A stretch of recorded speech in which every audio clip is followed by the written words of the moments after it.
Justice, for that introduction, and Yawa everybody for attending today's budget press conference. I think this is our first virtual setting, again brought upon by the COVID pandemic. On behalf of the MCK, I am pleased to announce that we have finalized the fiscal year 2021-2022 budget. On March 15, 2021, the Council of Chiefs unanimously approved the fiscal year 2022 budget in the amount of $65.8 million. This amount includes a 1.4 allocation into the appropriated reserves. I think this is something that we should highlight and note, as it is good news that we are actually going to be putting money into the reserves and not taking money out in order to zero balance the budget. Furthermore, we are also projecting a $95,000 operating surplus, albeit a relatively small surplus. I think it also is a good indication that the MCK is still in good financial standing, despite the COVID-19 pandemic at hand. Just on that note, I think it's necessary to acknowledge the hard work that our finance and administrative units have done over the last year and even up to this point, where we're able to present this fiscal year 2022 budget to you all today. Needless to say, it's been a challenging year for all of us in one way or another. And financially speaking as well for the MCK. We have faced challenges with revenue growth as COVID-19 has negatively affected our revenue projections. On the other hand, we've also projected a larger than usual Mohawk Online dividend. And in addition to that, we've received COVID funding from the Department of Indigenous Service Canada, which has also helped in offsetting our lower revenue projections. Furthermore, expenses were lower in the past year given the fact that we have been operating on essential services only. Speaking to more of this new budget today, and when we compare it to last year's budget, the uncertainty around revenue still remains. Given the ongoing pandemic and the uncertainty as to when the EGD facilities will be reopening, we are currently only projecting a $2 million revenue from that stream. In comparison to last year or pre-pandemic, where we were initially projecting a $4.5 million revenue. However, in this new fiscal year, we are projecting a $6 million dividend from Mohawk Online, in comparison to last year, which was only $3 million. Again, we are optimistic that we will actually realize that $6 million dividend in the upcoming fiscal year. Also, for this new budget, we foresee expenses to increase given the fact that we hope to start operating on a normal basis as the COVID-19 restrictions begin to ease. All of this to say is that moving forward into the COVID-19 recovery phase, we must manage our operations and funds strategically. This would include working on an updated financial plan and addressing an appropriated fund policy to ensure that we have the necessary resources and funds in order to deliver quality services and programs to the community. Furthermore, and as stated in previous years, generating own source revenue will need to remain a priority so that we could continue to fund underfunded programs such as sports and recreation and language and culture. Lastly, I just wanted to reiterate that I'm welcoming and look forward to the opportunity to leading the MCK and the community as a whole in a positive direction, obviously in collaboration with the various MCK units, other community organizations and groups. Again, Nyawa for being here today, and I will hand it off to Mike Delisle, FAO Chairperson of the MCK.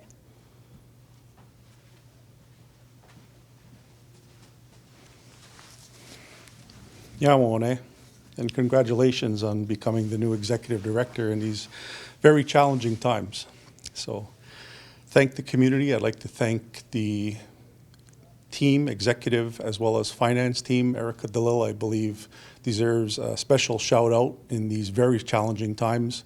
As One hit most of the highlights, I'll try and stay away from the lowlights, but again, it's been extremely challenging for the past year, financially speaking today, obviously in every other way, shape, and form for the community, individually and collectively. But we're still facing the global pandemic, which again, One gave some of the repercussions in terms of not being able to generate the type of revenue that we were hopeful for this year, but again, still in very good financial standing, I have to say. The future, again, is still unknown. There's present challenges, whether it be federal legislative approaches that Canada is taking that impact finances, Mohawk 1 being one of them, that will come out in the coming days, weeks, and months. Kahnawake and the Mohawk Council of Kahnawà continues to challenge those things.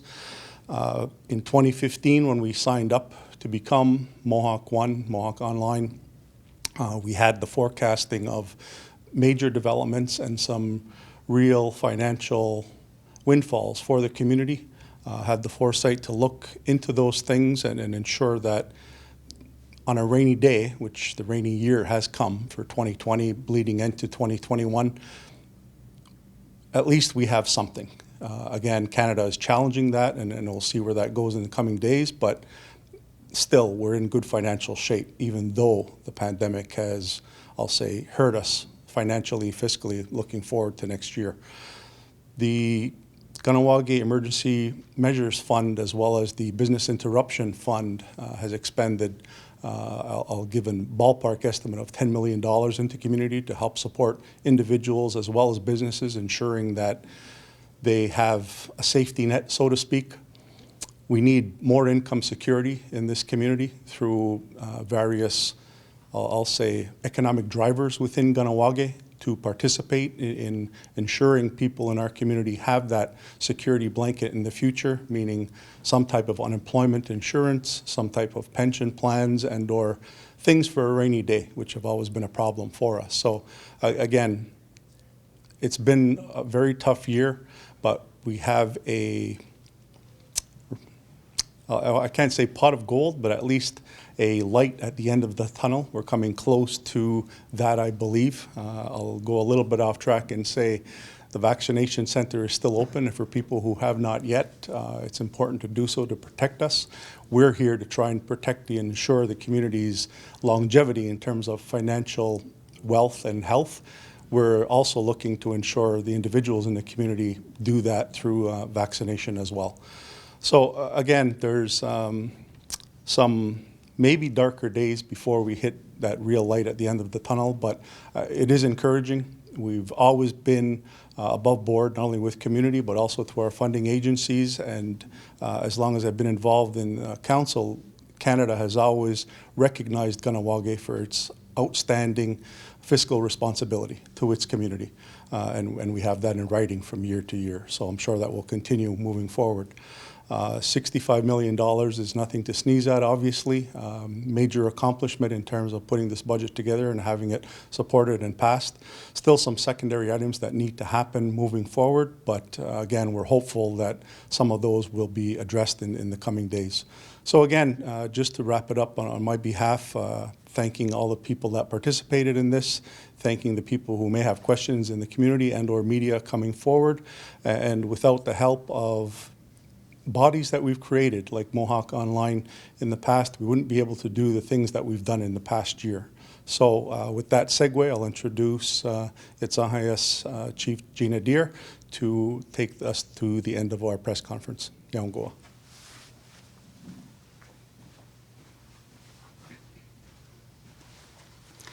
Thank you. Thank you, Mike. So there you have it, Kahnawake. We have some good news. There is some encouraging numbers that have been presented here today. We have the amounts of $65.8 million. So looking at the condition of, the world actually in this pandemic situation, we are doing very well. I'm very happy that We have a new executive director. You know, One has got her work cut out for her, and she has a great team behind her. There's a lot of work that goes into presenting this budget and pulling everything together. So as you've seen here today, we have some good numbers, we have some good news. It's very encouraging as we move forward during these trying times. Mike did speak about KERM and the importance of own source revenue. We've been able to help our community members through our own source revenue, as well as some of the funding from Canada.